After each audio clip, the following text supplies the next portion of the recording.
how do you adequately describe 1,000 acres of steel, concrete, glass, and manpower that can move 32 million tons of goods a year off the largest ships in the world? The Port of Savannah is Georgia's beehive, where tens of thousands of people have found their niche in the fast-paced world of international shipping. You know, it wasn't too long ago that this industry, these ships, these cranes, were a man's domain, and only a man's domain. But like so many other industries in this country, there was only so much pressure that glass ceiling could take before it would shatter, and it did.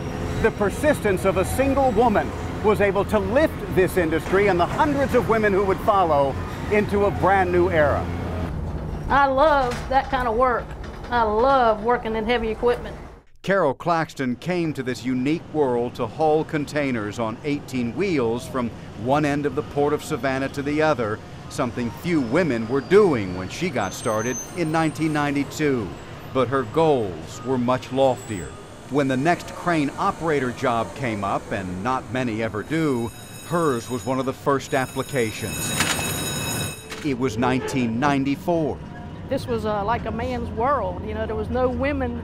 Not yet, but Carol's male bosses encouraged this trailblazing move, and soon Carol found herself in an apprentice's seat. I remember going home and telling my dad, I said, I think I bit off more than I can chew. When they first let me come up here and get in the seat and just play with the bar. Yeah. I said, oh man, I done went and done something here. I shouldn't have done this. I ain't no way I learned that. And he told me, he said, well, Carol, they do it. They do it, don't they? And I was like, yeah, they do it. And that glass ceiling was suddenly under her. And Carol, did it take time for the guys in this otherwise man's world to say, you know what, you're okay? Yeah, it did. It took them a little while. It took them a little while. But they come around and they were a good group of guys. They're like my big brothers, you know. After a while, you know, they seen that I was here to run the crane, not to cause, you know, any flack or anything. And once I think they seen that, they were A-okay. The fact that not everyone was on board with the idea of putting a woman in a crane cabin was little more than inspiration to Carol. The more they said I couldn't, the harder I tried, and the more I tried, the better I got, and I just, you know, I succeeded in it, and I loved it, you know. She's also humble. Are you good at this? I think I'm, you know, good enough to get by. Carol Claxton is considered by most in this industry to be the first woman in America ever allowed in this seat. Now, after some 23 years, she is considered an accomplished mentor herself. Miss Carol, she's perfect. Ryan Myers is weeks away from starting his career in cables and containers.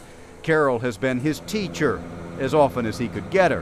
One day I had Miss Carol, and ever since then, been trying to get her as much as I can, pick her brain. Like I said, she has more of the experience that I like, because you could see it, you know, that she's got so much passion about it. One of the things Ryan is watching is perhaps the most intimidating demand of the job, what's called the moves per shift. How many containers a single crane operator can get on or off a ship in 8 hours.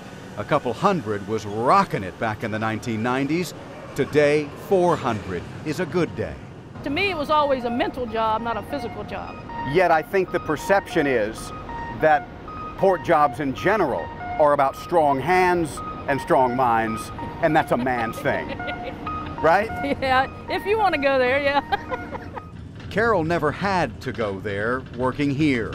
And this week, the First Lady of Port Labor will lift her last container, espouse her final piece of advice, and hang up her hard hat for good. There's a small piece of property on a different river waiting for Carol, and retirement, well earned.